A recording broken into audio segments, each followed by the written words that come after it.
grand salon.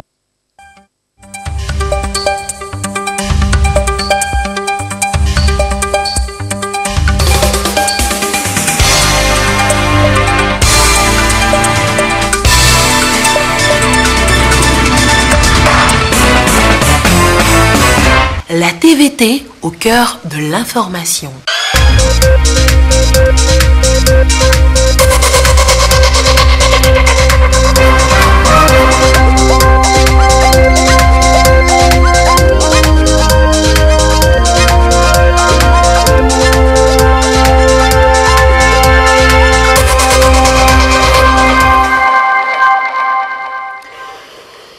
Merci de votre attention. Excellent début de semaine à tous. L'actualité ce lundi vers de nouvelles mesures dans l'administration publique. Un système de contrôle de présence sur tous les jours de grève. Le sujet a de nouveau fait l'objet d'une rencontre ce lundi. Ministre de la fonction publique, directeur de cabinet et secrétaire généraux des services publics ont planché sur la question. La première session de la cour d'assises de Kara, toujours en cours. À la barre défilent les prévenus. Ce soir, une affaire de pédophilie. La victime, une fillette de 9 ans.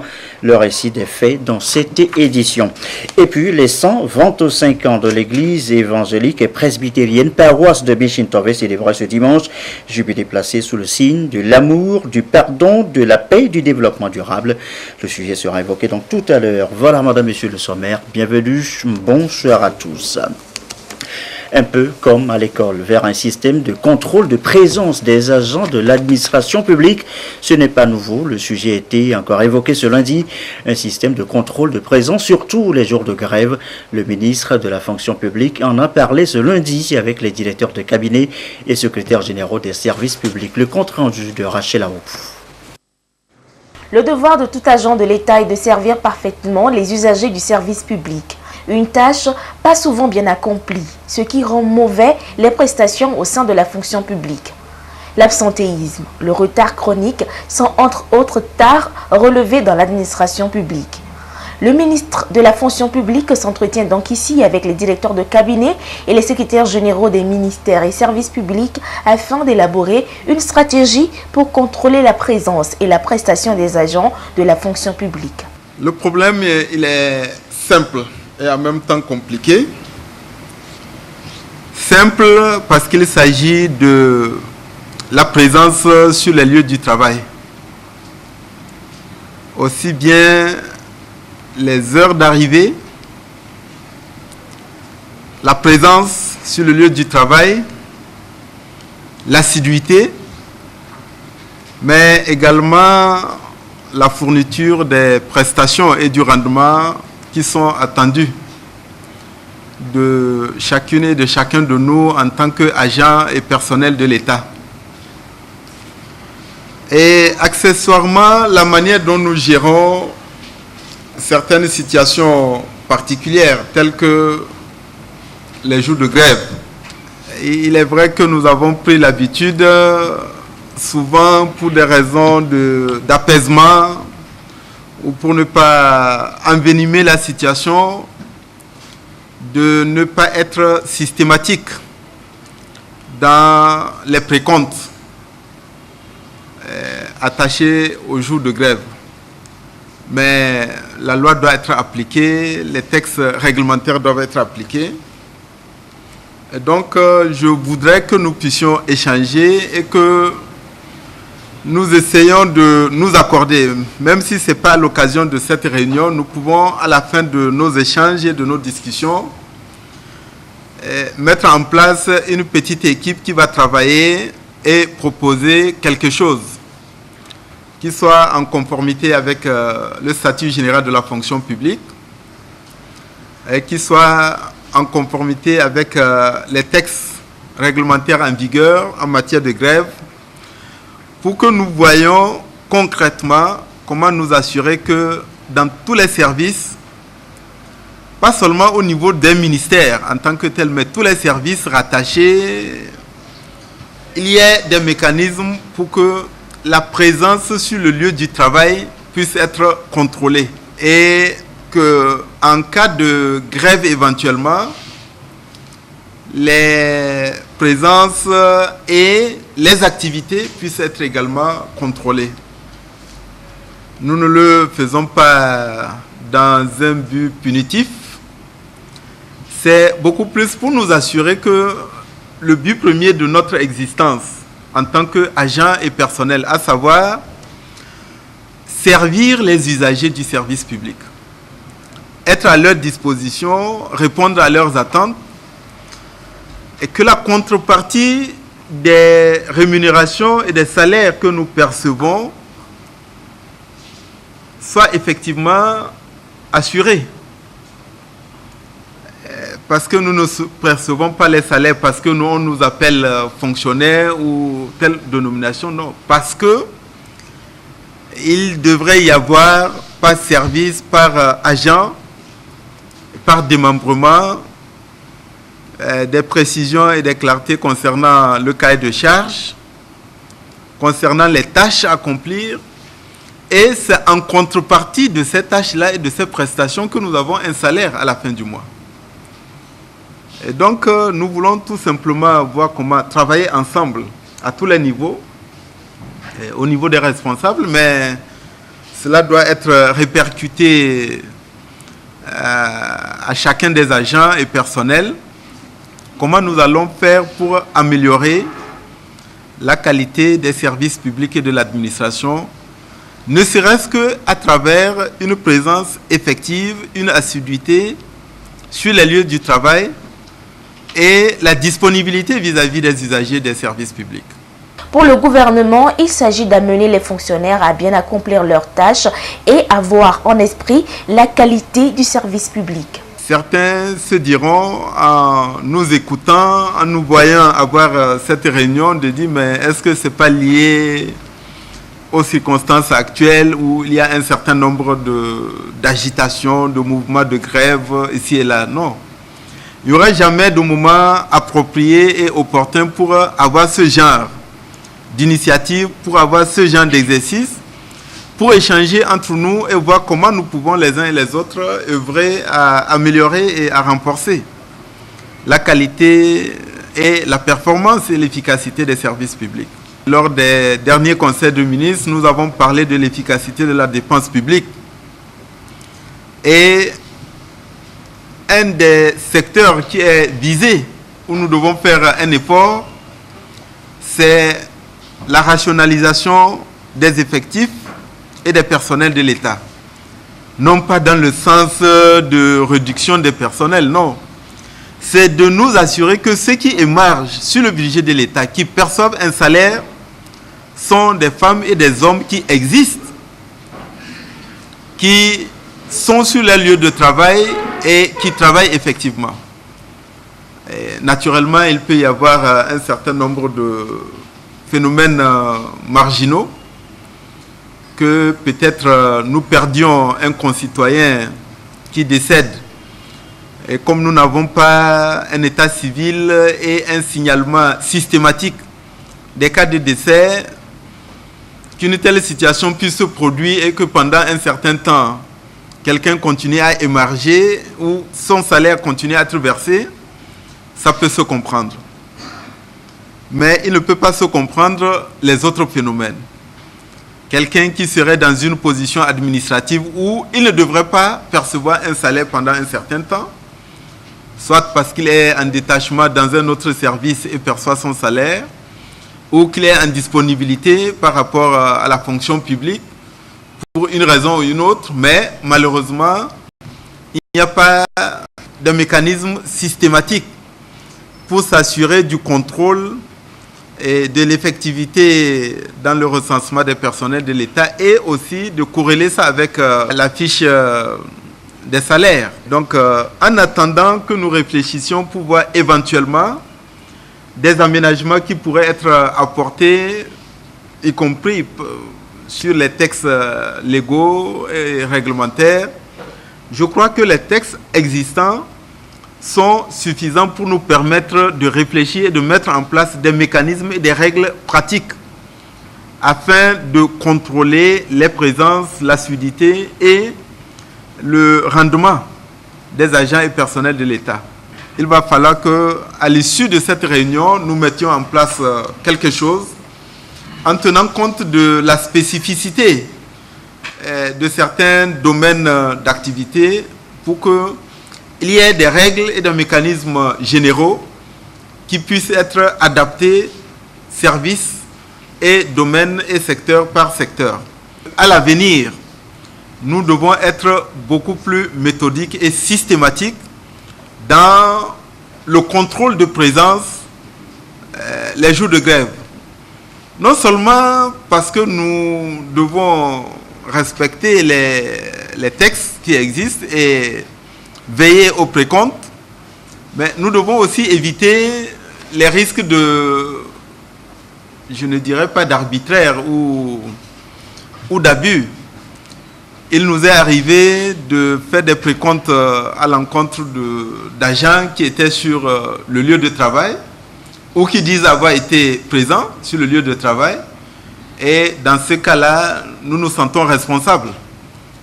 Soit c'est un agent indélicat qui, pour des raisons de difficulté ou d'un conflit personnel, omet d'enregistrer quelqu'un qui est présent ou met comme absent quelqu'un qui effectivement était là et a assuré l'effectivité du travail. Donc nous le faisons aussi dans le souci de protéger les fonctionnaires, notamment ceux qui sont présents sur le lieu de travail. Il va falloir que lorsqu'il y a une grève, que nous sommes obligés de respecter parce que la Constitution et les textes consacrent cette liberté. Mais nous devons veiller à ce que les présences pendant les jours de grève puissent être effectuées et l'être de manière transparente. Cette rencontre a donc été un moment d'échange avec les responsables administratifs. L'ambition est d'arriver à suivre conformément à la loi les agents sur les lieux de travail. Et combien sont-ils justement aujourd'hui à travailler dans la fonction publique, dans les autres secteurs d'activité? Pas souvent de données précises, gros handicap donc dans l'élaboration des politiques de développement. La conférence internationale des statistiques a pris des nouvelles résolutions et c'est pour permettre aux statisticiens de mieux faire leur travail. Ces derniers venus de l'Afrique de l'Ouest s'approprient depuis ce lundi le contenu des nouveaux tests. Les précisions, Ornelia Lagoué, Luc Assis. Il est à noter aujourd'hui que de nouvelles résolutions relatives à la collecte, à la mesure et à l'analyse des informations sur l'emploi sont prises par le biais de la Conférence internationale des statisticiens du travail. Ainsi, de nouvelles normes statistiques sur le travail, l'emploi et la sous-utilisation de la main-d'œuvre, puis les concepts du marché du travail connaissent des mutations.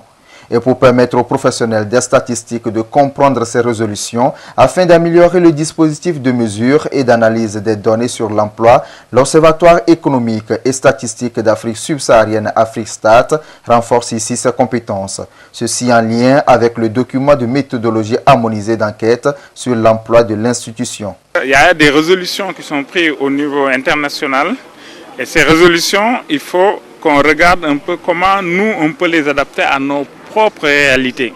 Parce que c'est surtout ça l'enjeu. L'enjeu, c'est de regarder ce qui se décide au niveau international et savoir, nous, comment on va l'adapter à nos propres réalités pour pouvoir avoir des statistiques sur le marché du travail fiables qui vont permettre à nos décideurs de pouvoir mettre en place des politiques publiques efficaces. Les outils d'enquête modulaires sur l'emploi et le secteur informel développés par AfriStat intègrent les définitions des concepts des nouvelles résolutions.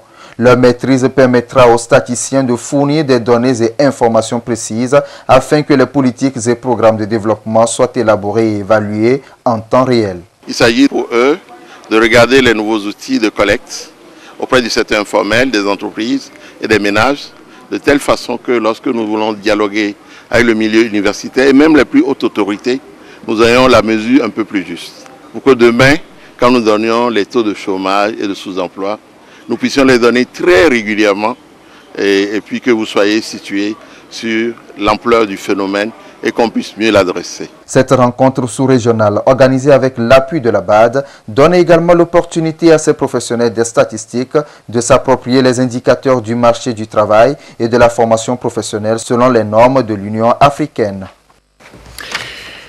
À combien achetons-nous le paquet de sucre au Togo? Est-ce le même prix au Bénin, au Ghana, dans la zone UEMOA, CEDEAO? Pas si sûr, les prix à la consommation diffèrent souvent d'un pays à un autre. Pourquoi donc cette différence? Eh bien, les experts en charge de la compilation des indices des prix à la consommation de la zone CEDEAO sont justement à Lomé pour regarder cela de près. L'objectif, eh bien, c'est d'arriver à harmoniser les prix à la consommation. Les explications dans ce reportage de Carmen Madji Akapo avec Tabitha Akapo.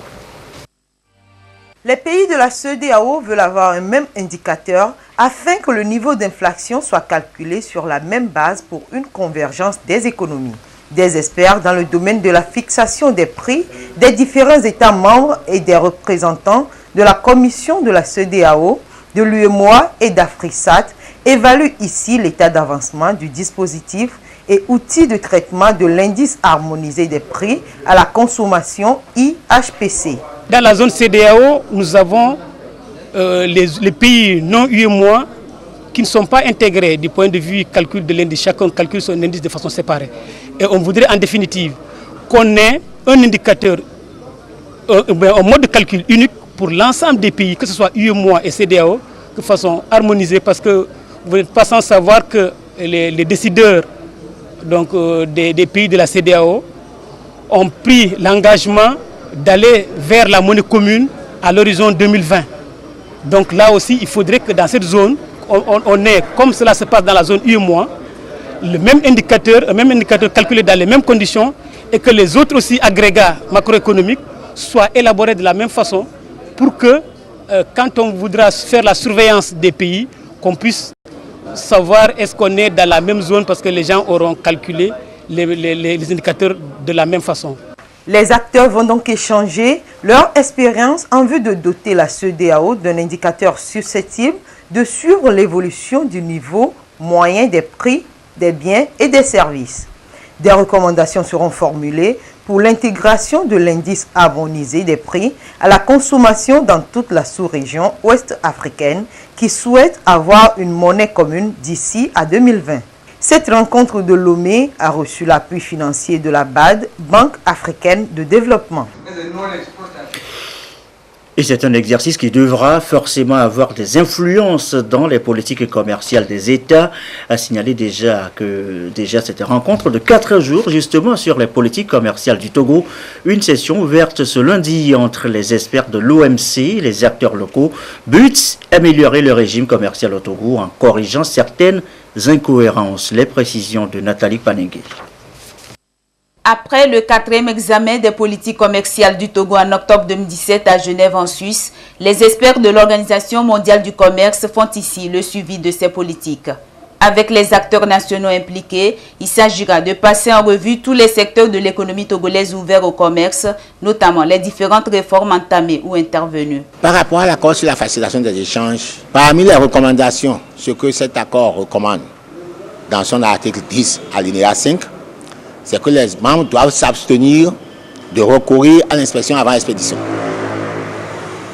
Et là, ça fait partie des questions dont nous aurons à discuter.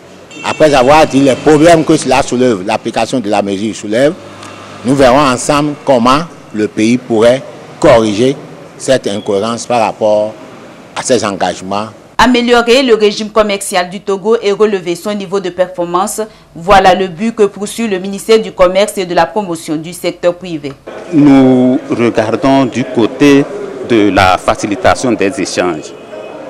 Ce dernier accord de l'OMC qui est entré en vigueur depuis le 23 février 2017. Le Togo a déjà son comité national de facilitation des échanges.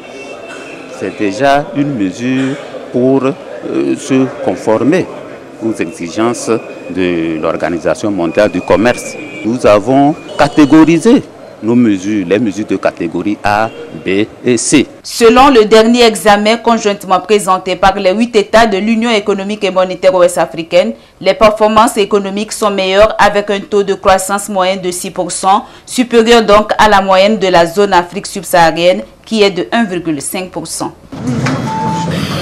Des incohérences qui pourront bien s'appeler aussi aujourd'hui insécurité informatique. L'OTR anticipe. Ces agents informaticiens sont depuis ce matin à l'école de la sécurité informatique. Une série de modules à maîtriser sur 5 jours. Ça devrait renforcer la gouvernance fiscale après. Écoutez ça là. Les agents de la cellule informatique de l'OTR, Office togolais des recettes et du ministère de l'économie et des finances, tous munis d'ordinateurs pour se former aux nouvelles exigences du système intégré de gestion des finances publiques, sécurité informatique. Du management informatique à la conception et gestion des projets informatiques, en passant par la sécurité informatique, des modules bien définis pour leur permettre de répondre aux besoins de l'heure. En termes de formation, nous sommes un hub et on s'appuie sur les ressources internes, sur l'expertise nationale et souvent on fait aussi appel à l'expertise internationale lorsque besoin est. C'est un grand honneur pour nous d'assurer cette formation. Cette formation est organisée dans le contexte du projet d'appui à la gouvernance fiscale par GFI. Objectif, mieux répondre aux attentes des utilisateurs ou bénéficiaires de ces logiciels informatiques. Quand on livre les applications ou les logiciels informatiques, on voit que l'utilisateur, il est satisfait à 90% et nous on veut 100%. Pour arriver à 100% de satisfaction, il faut savoir comment gérer les projets pour aider les utilisateurs à faire une expression de besoins qui s'expriment entièrement dans leur expression de besoins, les attentes, les objectifs. Ainsi, l'informaticien peut livrer un produit 100% satisfaisant. C'est une série de formations qui s'étend sur 5 semaines, appuyée par la BAD, Banque africaine de développement. Autre sujet évoqué ce soir, la santé, avec l'ouverture ce lundi à l'objet d'une rencontre d'évaluation externe conjointe du règlement sanitaire international. De quoi parle-t-on précisément? Eh bien, voici les explications dans ce reportage de Ramdan Bassina. Le règlement sanitaire international est un instrument juridique qui a pour vocation d'aider la communauté internationale à prévenir les risques graves en matière de santé publique. Des risques susceptibles de se propager même au-delà des frontières. Le Togo, qui a adhéré à cette démarche en 2017, participe à l'évaluation externe conjointe qui permet à chaque pays d'identifier les insuffisances de son système sanitaire humain et animal. Ceci afin d'améliorer les mécanismes et mieux préparer les ripostes. Au cours de cet atelier, mesdames et messieurs, vous aurez à examiner 19 thématiques qui composent les domaines suivants, à savoir la prévention et la réduction de la probabilité d'épidémies et d'autres événements et risques de santé publique, la détection précoce de signes inhabituels liés à la santé, la riposte multisectorielle rapide et efficace, y compris la mobilisation internationale. L'évaluation externe conjointe est une opportunité pour mettre en place une plateforme dite Une seule santé, ou en anglais One Health, au Togo. Le ministre de la Santé et de la Protection sociale est convaincu de l'impact positif de cette démarche sur la santé des populations togolaises initiée par l'OMS. C'est conscient de ces considérations que le Togo a adhéré au règlement sanitaire international au cours de la session annuelle de l'OMS de 2017.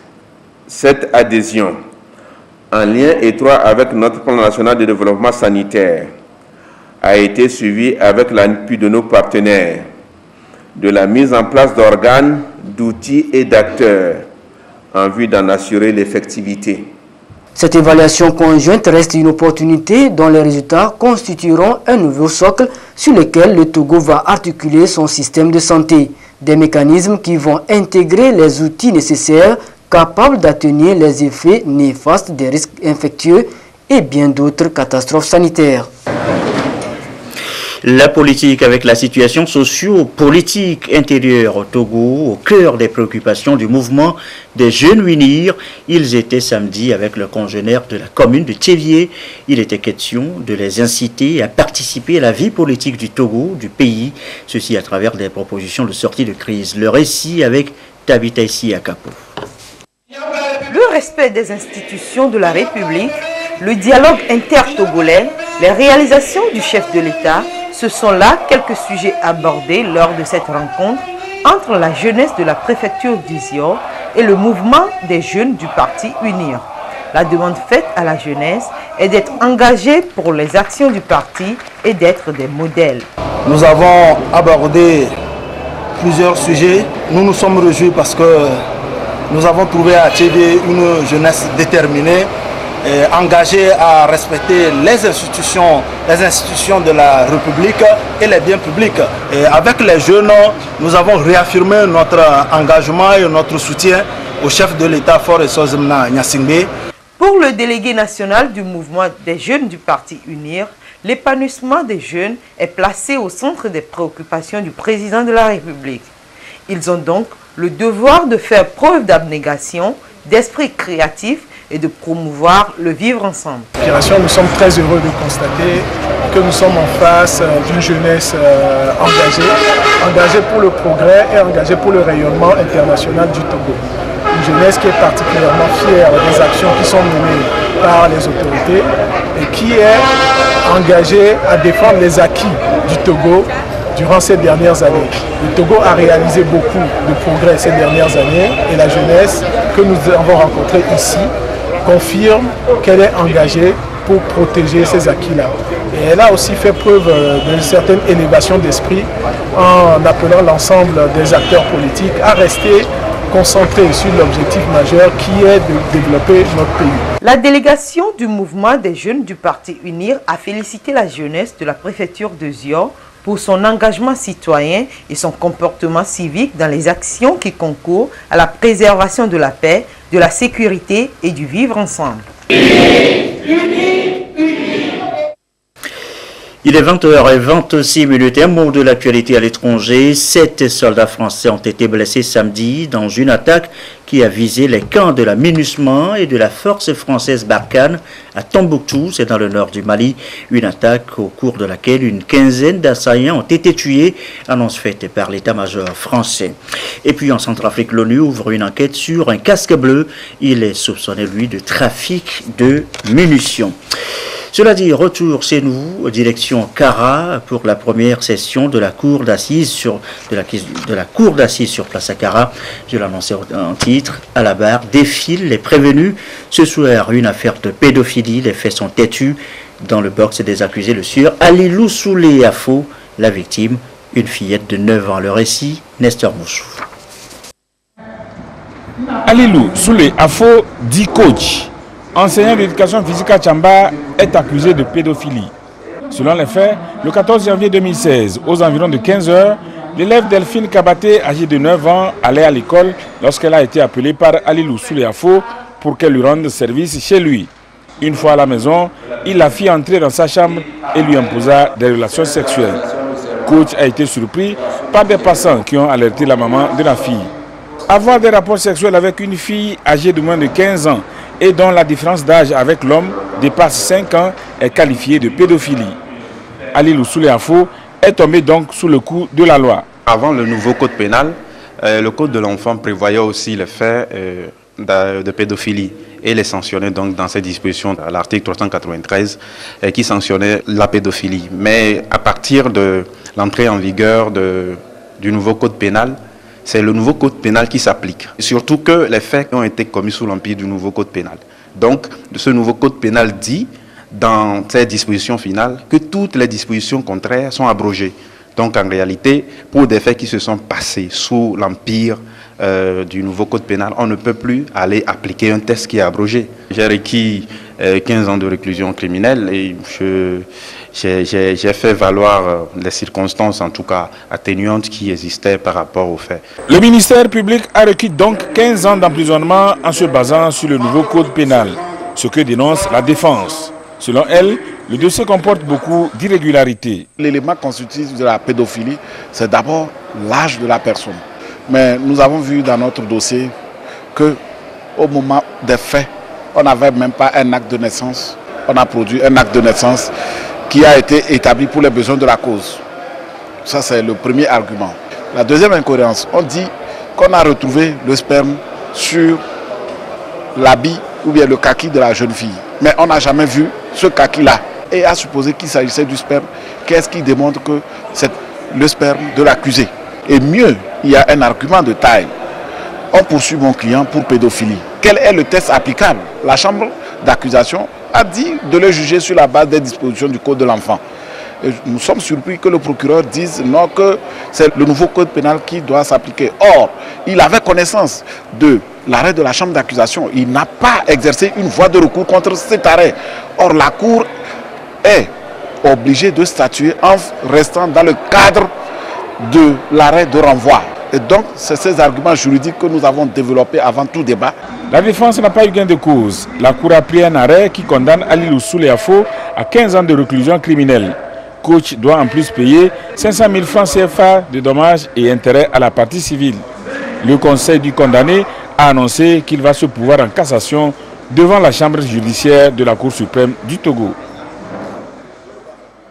Dans le reste de l'actualité, le concours d'entrée en master professionnel en culture et développement de l'IRES-RDEC, Institut régional d'enseignement supérieur et de recherche en développement culturel, 25 candidats composent depuis ce matin.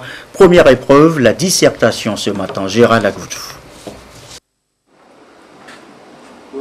Au nombre de 50 au départ, 25 candidats ont été retenus pour passer le concours d'entrée en master professionnel en culture et développement de l'IRES-RDEC, Institut régional d'enseignement supérieur et de recherche en développement culturel. Il s'agit des agents et cadres du secteur public en fonction dans le domaine de la communication, de la culture, de la formation civique et du tourisme. Ces candidats, dès qu'ils réussissent, vont s'inscrire soit en option à culture et société, soit en entreprise, en management des entreprises culturelles. Après la vérification des pièces d'identité des candidats, place à la première épreuve, la dissertation pour une durée de 3 heures d'horloge. Les candidats ont le choix entre 2 sujets portant sur la problématique du développement culturel. Seuls 10 heureux candidats auront le quitus de suivre 2 ans de formation sanctionnés par un master professionnel en culture et développement. Ils sont aussi utiles dans les entreprises de la place, dans tous les ministères, parce que la culture est transversale. Ils peuvent être envoyés ou bien concourir à des postes dans les institutions culturelles internationales comme l'UNESCO et l'UEMOA, l'Union africaine, la CEDEAO. Et donc, il y a plusieurs débouchés qui s'offrent donc aux nantis de ce diplôme de master en développement culturel. Ce concours se déroule simultanément dans d'autres pays, notamment au Gabon, en Centrafrique, en Côte d'Ivoire et au Niger. Les épreuves prennent fin ce mardi par un sujet portant sur la connaissance des organisations culturelles internationales. Et les 25 ans de l'église évangélique et presbytérienne paroisse de Michintové, jubilé, je vous l'annonçais, placé sous le signe de l'amour, du pardon, de la culture, de la paix, du développement durable. La célébration hier dimanche, le récit de Sonia Ménipo. 1893-2018. Il y a de cela 125 ans, les premiers missionnaires de la mission Brême apportaient la bonne nouvelle du Christ dans le village de Tové, fondant ainsi la première église évangélique presbytérienne du Togo, EPT. Une bonne nouvelle accueillie par les habitants de la dite localité qui l'ont ensuite propagée dans tout le Togo. Ce fut un véritable combat de la foi dont se souvient encore cet homme. Les débuts ont été très difficiles. Les premiers baptisés, précisément, sont sortis des couvents. Cela a soulevé l'indignation des responsables des couvents et aussi du village en général parce que ils prêchaient un peu contre les habitudes des gens qui vivaient à l'époque sous l'influence de ces couvents-là. Pour les fidèles chrétiens et natifs du milieu, ce jubilé marque non seulement l'arrivée de l'évangile, mais aussi 125 ans de leur foi chrétienne. La graine qui a été semée en 1893 par le premier messager de la mission de Brême a germé, a grandi, le plant a grandi, a porté beaucoup de branches, des fleurs, des fruits et s'étend au-delà de Michintové. Et ça, nous sommes fiers de ça, que ce soit la racine de l'église évangélique presbytérienne ici. 125 ans dans la vie d'un homme, c'est beaucoup. Dans la vie d'une église, c'est encore beaucoup parce qu'il y a d'autres paroisses qui ont été créées à partir de la graine qui a été semée. Notre vœu le plus cher, c'est que ce nom qui est collé maintenant à nous en tant que village, que nous puissions manifester par nos actions, par nos propos, par le développement de la localité, que nous sommes vraiment Mission Tové.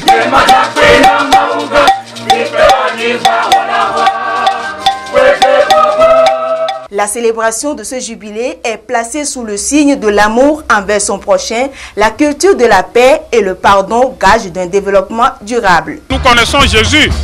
Quand il est venu, il n'a prêché qu'un message de paix, de pardon, d'amour et de réconciliation. Donc si nous témoignons du ressuscité, notre projet de vie, notre projet de société ne serait qu'un projet d'amour, de réconciliation, de pardon et de paix. Et d'ailleurs, c'est ce que nous souhaitons à notre Église et c'est ce que nous souhaitons également à notre nation.